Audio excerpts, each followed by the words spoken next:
నమస్తే అండి. భగవద్గీత 3వ అధ్యాయము 41వ శ్లోకము. మానవుడిలోనే మర్మమయ్యున్నటువంటి గొప్ప పాప చిహ్నమైనటువంటి కామమును మొదటగా బంధించకపోతే ఈ కామము ఆత్మానుభవమును కలుగచేసేటువంటి జ్ఞానమునే నాశనము చేస్తుంది. కాబట్టి మొట్టమొదటగా కామమును నశింపచేయాలి అని ఈ శ్లోకము సెలవిస్తుంది. అయితే దీనినే క్రీస్తు సింపుల్గా ఈ మాదిరిగా మాట్లాడుతున్నాడు. మత్తయి సువార్త 12వ అధ్యాయము 29వ వచనం. ఒకడు మొదట బలవంతుడిని బంధింపని ఎడల ఏలాగూ ఆ బలవంతుని ఇంటిలోనికి చేరి అతని సామాగ్రిని దొంగిలించగలడు. అనగా ఈ ఇంటిలో మర్మమయ్యున్నటువంటి బలవంతుడిని అనగా కామమేనండోయ్.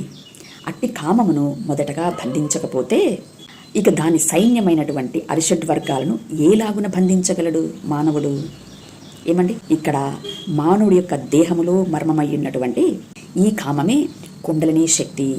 ఏమండి, ఆ కుండలిని శక్తిని బంధింపకుండా, ఆ కుండలిని శక్తిని వశపరుచుకొనకుండా అరిషడ్ వర్గాలను మానవుడు ఏనాటికి వశపరుచుకోలేడు అనేది ఈ యొక్క శ్లోకము కానీ లేదా బైబిల్లో క్రీస్తు చెప్తున్నటువంటి మాటలో కానీ ఆంతర్యమై ఉండగా, హిందూ బంధువులారా, యోగులారా, జ్ఞానులారా, మీకు ఈ మా సూటి ప్రశ్న.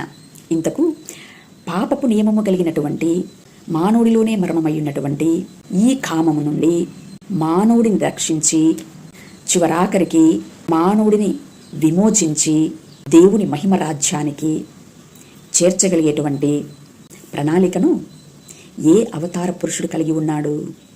ఏమండి, క్రిస్టియన్లైతే మానవుడిని మృత్యువుకు కొనిపోతున్నటువంటి ఇట్టి కామమునకు అనగా ఇట్టి మృత్యువుకే మృత్యువై మృతులలో నుండి మహిమకు పునరుద్ధానమైనటువంటి ఆది సంబోధుడు నజరేయుడైనటువంటి యేసుక్రీస్తు.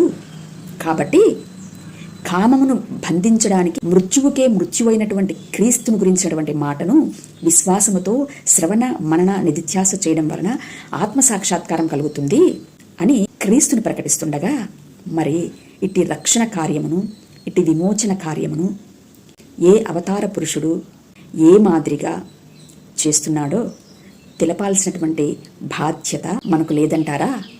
యోగులారా, జ్ఞానులారా, పండిత పీఠాధిపతులారా, ఒక్కసారి ఈ మా మాటలను ఆలోచించగలరని మనవి. Thank you. నమస్తే.